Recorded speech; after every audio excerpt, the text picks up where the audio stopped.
She was America's sweetheart, the host of a viral podcast on marital affairs that millions adored.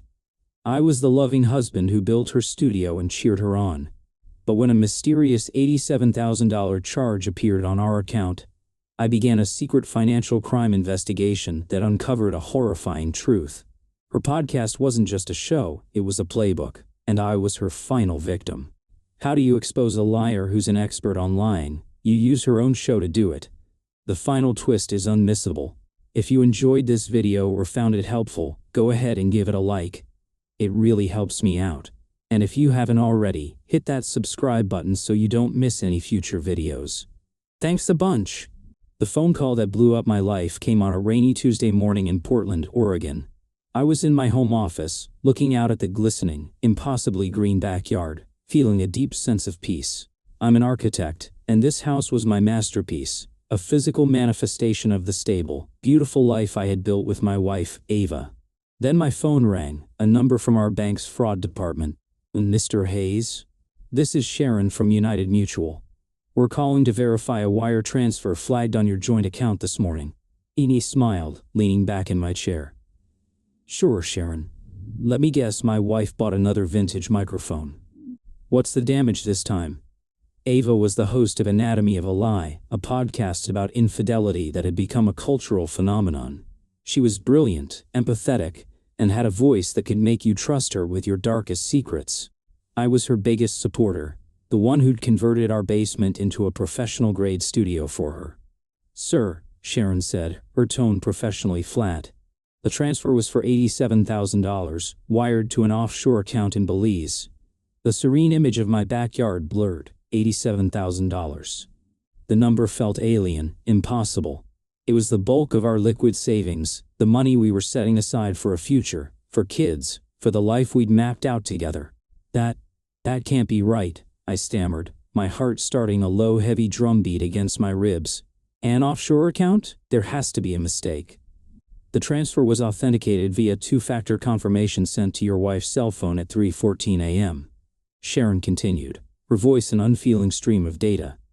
The recipient account is held by a corporation called Nomad Holdings. Nomad. The word struck me like a physical blow. A year ago, over a bottle of expensive wine, Ava had been daydreaming. If I ever just wanted to disappear, she'd mused. Be a complete nomad, untethered from everything. I'd need a plan. A sick, romantic notion I'd laughed off at the time. Now it felt like a blueprint, but my mind refused to go there. This was Ava, my Ava, the woman whose podcast gave a voice to the betrayed. Sharon, hold the transfer, I said, my voice strained. Let me talk to my wife. I'm sure this is just a very sophisticated scam. Of course, Mr. Hayes, but the hold is temporary. We'll need confirmation to cancel it within the hour, or the transfer will be completed. I hung up, my hands shaking so hard I could barely set the phone down. I walked through the house, our house, every corner filled with memories of us. Photos on the wall, her favorite books on the shelves, the faint scent of her jasmine perfume in the air. The cognitive dissonance was a roaring in my ears.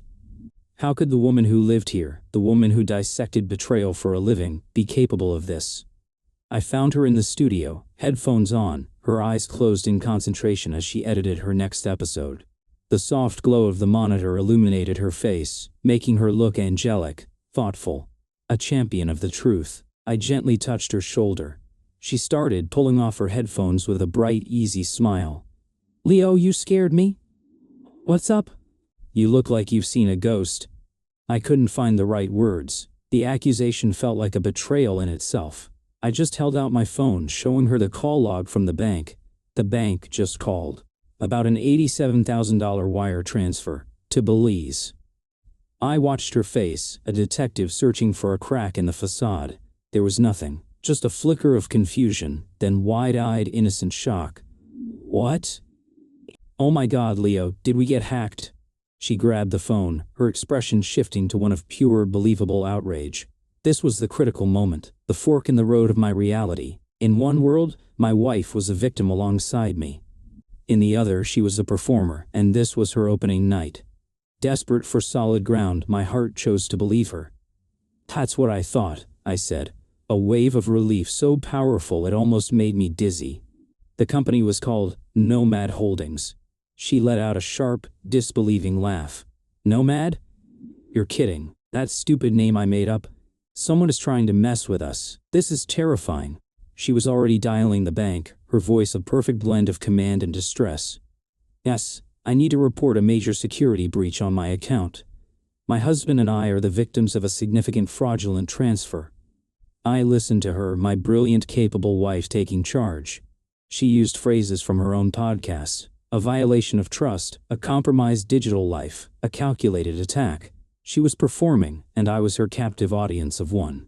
When she finally hung up, she turned to me, her eyes glistening with unshed tears. They've frozen the account. They're launching a full financial crime investigation. Oh, Leo, this is an absolute nightmare. She fell into my arms and I held her tight, stroking her hair, feeling like an idiot for ever doubting her. The world snapped back into focus. We were a team. It was us against some faceless digital villain. That night she was more affectionate than ever, her hand always finding mine, her gaze lingering. It felt like she was anchoring herself to me, to us.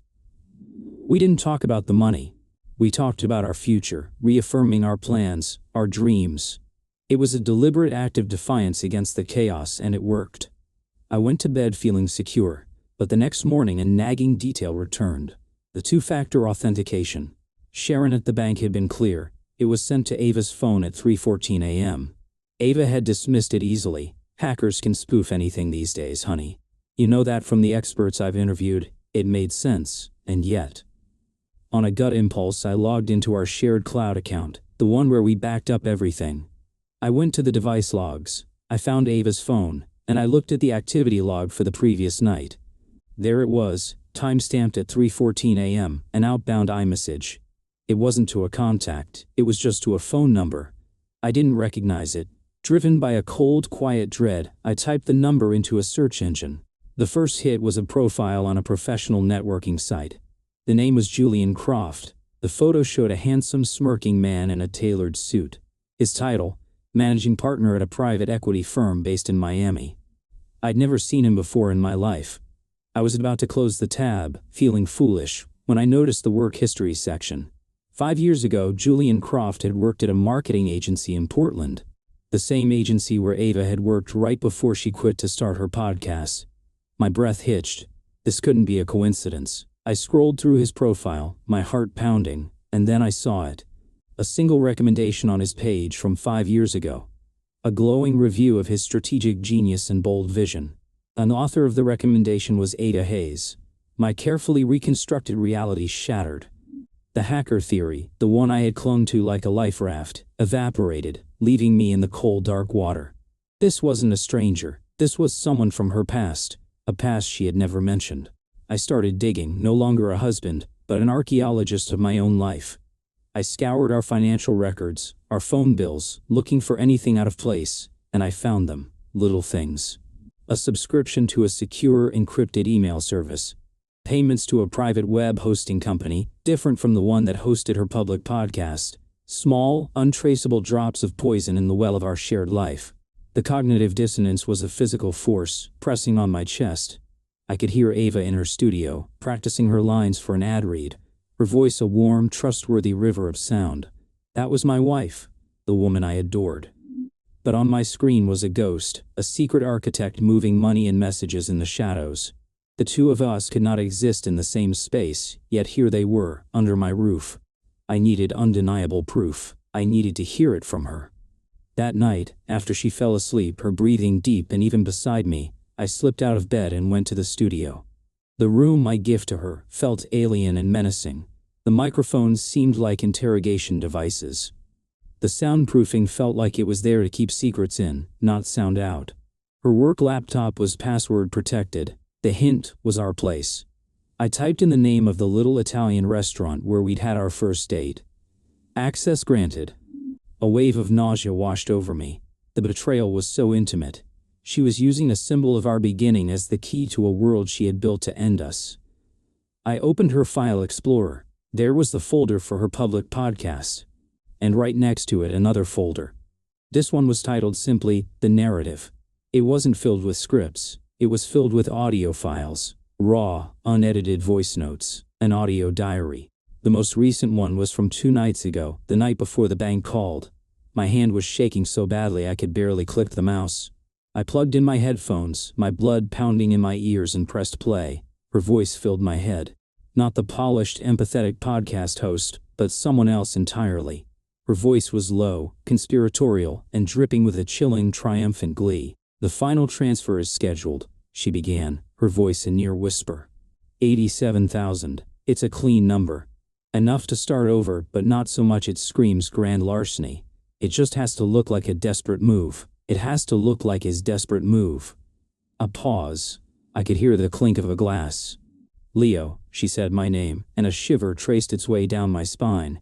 It was like hearing my own eulogy. Poor, sweet, trusting Leo. He's the perfect fall guy, so stable, so predictable. He still thinks Anatomy of a Lie is about other people. The irony is just exquisite. He's been listening to the blueprint for his own ruin for 2 years and has never suspected a thing. My blood turned to ice. The blueprint. He'll be a wreck tomorrow. He'll look at me with those big, sad eyes, and I'll have to give the performance of my life. The shocked, violated wife. It's almost a shame. He's a good man. A bit vanilla, a bit of a Boy Scout, but good. But goodness doesn't buy you a penthouse in Miami. Julian is waiting. The accounts are ready. All I have to do is play the victim convincingly enough for the narrative to take hold. A low, ugly sound that had nothing to do with the woman I thought I loved. The police will get involved. The bank's investigators. They'll look at the IP address. They'll find the little digital breadcrumbs I've been leaving for months. The online gambling accounts I've accessed from his laptop late at night. The desperate-sounding loan applications I sent from a spoofed version of his email. I'm building a character. An architect with a secret addiction, a man in a financial death spiral. A man who would stage a fake hacking to steal from his own wife to cover his losses. By the time he figures out what's happening, he won't be the victim. He'll be the prime suspect. The lie was his all along, and I, the grieving, betrayed wife, will be free, with our money. It's the perfect story. I ripped the headphones from my ears, gasping for breath as if I'd been held underwater. The room was spinning. This wasn't just theft. It wasn't just an affair. This was a demolition. She was planning to dismantle my life, my reputation, my very identity, and walk away with the rubble. The podcast wasn't just a cover. It was her lab. She was the artist, and my character assassination was to be her masterpiece. I stumbled back to our bedroom and slid under the covers. She stirred in her sleep, murmuring something, and instinctively rolled over, draping an arm across my chest in a familiar, loving gesture. I lay there, rigid as a corpse, a stranger in my own bed, next to a monster, the horrifying truth of our marriage finally, screamingly clear. For the next 2 days I existed in a fugue state. I was a ghost in my own house, a silent observer watching the final act of a play where I was the designated villain. I went through the motions. I made coffee. I asked about her day. I even sat with her on the couch while she scrolled through fawning comments from her fans. "They're so amazing," she'd say, her face a perfect mask of humility. "It's incredible how my stories help people spot the liars in their own lives." The irony was a physical weight, a pressure on my chest that made it hard to breathe. Every word she spoke was now a clue in the financial crime investigation I was conducting in my own head. Every touch was a calculated deception. The cognitive dissonance was a roaring fire. My mind knew she was the sociopath orchestrating my complete destruction, but my body still ached with the memory of a decade of love. It was a visceral, gut-wrenching conflict. I had to fight every instinct that screamed at me to confront her, to rage, to demand an explanation. I knew, from listening to that horrifying audio diary, that a direct confrontation was exactly what she wanted. It would fit her narrative perfectly, the desperate gambler lashing out when exposed. No. My only advantage was her belief in my predictability. I had to become a better actor than she was. My first move was quiet, digital. I bought a high-capacity portable hard drive. Late that second night, while she slept soundly beside me, I returned to the studio. My heart hammered against my ribs, but my hands were rock steady. I wasn't a victim anymore. I was an archivist of my own takedown. I copied everything. The entire narrative folder, every raw audio file, every note. I went into her browser history and downloaded caches of the gambling sites she'd visited from my laptop, noting the timestamps. I found the sent logs for the spoofed emails. She had been arrogant, leaving digital fingerprints all over the crime scene. She had built a cage for me, but she'd left the blueprints lying around. Then I went on the offensive. I took a personal day from my architecture firm. I didn't call a lawyer. Not yet. I drove to a nondescript office building in downtown Portland, the office of a private investigator a former client had once used. His name was Marcus, a bulldog of a man who specialized in unearthing secrets people thought were buried forever. I sat across from his cluttered desk and laid out the story. I played him a 30-second clip from Ava's podcast, her voice dripping with smooth condemnation for a lying husband. Then, I played him a 30-second clip from her audio diary, her voice filled with chilling contempt for me. Marcus listened, his face impassive.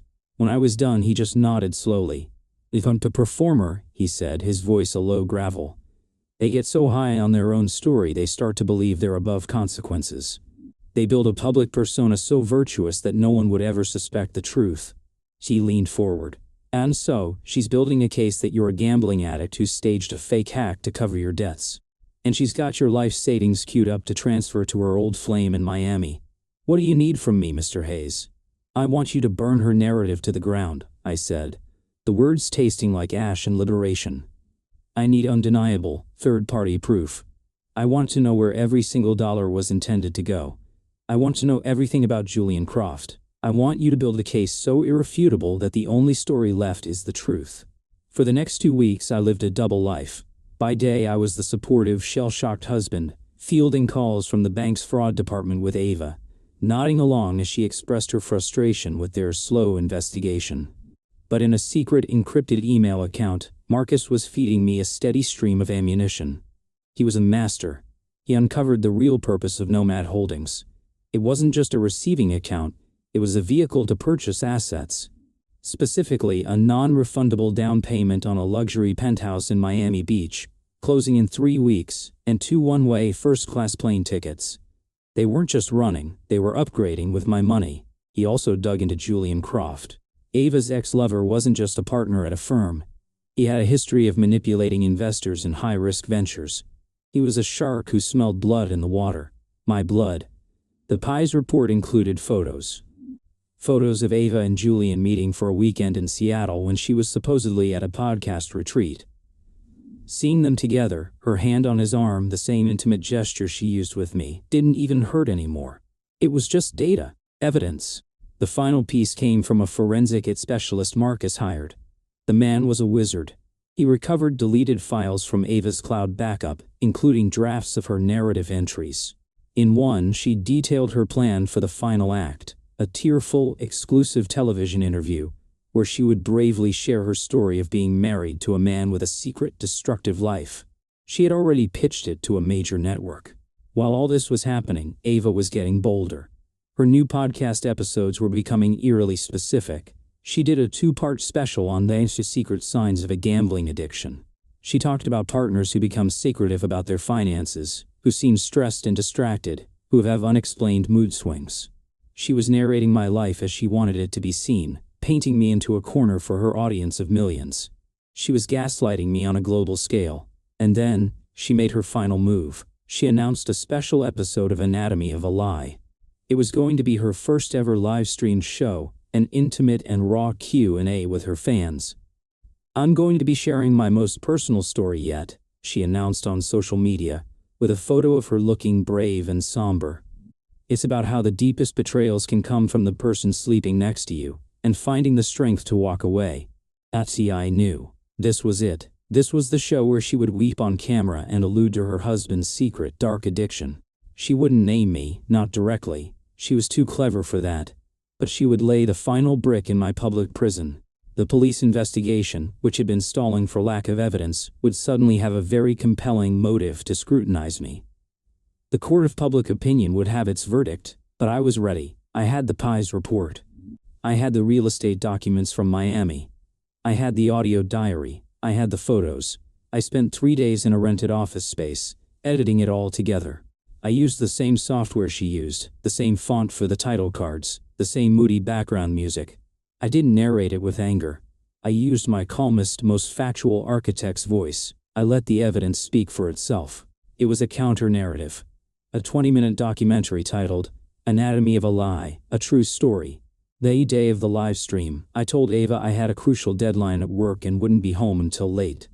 Break a leg, honey, I said, kissing her on the cheek. The gesture felt grotesque. I know you'll be incredible. I'll miss having you there, she said, her eyes full of practiced sympathy. She was already in character as the lonely, wronged wife. I didn't go to work. I went to a coffee shop 2 blocks from the studio she'd rented for the live stream. Marcus had made one more key connection for me, a young, ambitious audio engineer who worked for the streaming company. The kid was a fan of Ava's work but hated the hypocrisy in the industry and, for a substantial fee, was more than happy to help. He had access to the master broadcast feed. At 8:00 p.m., when Ava went live, he would be ready. I sat there, my laptop open, my heart a frantic drum. At 8:00 p.m. sharp, her face appeared on the YouTube stream. She looked stunning. Her expression was a carefully constructed masterpiece of vulnerability and resilience. "Hello, my beautiful truth-tellers," she began, her voice trembling with perfect control. "Tonight is difficult. I've always promised you honesty, and tonight will be no different. For the past few months, my own life has started to reflect the very stories I tell on this show." She was about to launch into her monologue, to paint me as a monster to millions. I sent a single text to the engineer, now. On the screen, Ava's face froze. Then it was replaced by a title card, in her show's signature font, Anatomy of a Lie, a True Story. Anatomy of a Lie, a True Story. My voice filled the stream. "For 2 years you've listened to Ava Hayes talk about betrayal. Tonight, you'll hear the story she never wanted you to know. Her own." The screen cut to the real estate documents for the Miami penthouse. It cut to the Pies photos of her and Julian in Seattle. It cut to screenshots of the Shell Corporation. And then, for the finale, I played the audio from her secret diary. Poor, sweet, trusting Leo. He's the perfect fall guy. He's been listening to the blueprint for his own ruin for 2 years. I could only imagine the pandemonium in the studio. The panic, the confusion, the dawning horror on her face as she was exposed, not by a prosecutor, but by her own voice, her own words, broadcast to her entire legion of adoring fans. She had built a brand on exposing liars, and I had used her own platform to reveal her as the biggest liar of all. The stream ended with a simple final text card. "All evidence has been provided to the Portland Police Department and United Mutual Bank. #anatomophily." The fallout was a digital mushroom cloud. The live chat exploded into chaos. Social media went into an absolute meltdown. Within 10 minutes, entertainment news sites were scrambling to report the story. True crime podcaster exposed in on-air hooks. Her career wasn't just over, it was a public autopsy. Her name, once a symbol of truth and empathy, was now a byword for the very deceit she claimed to condemn. I closed my laptop and took a long, slow sip of my cold coffee. I felt no joy, no triumphant surge of adrenaline. Just a profound, quiet, and immense sense of relief. The weight was gone. The narrative was finally mine.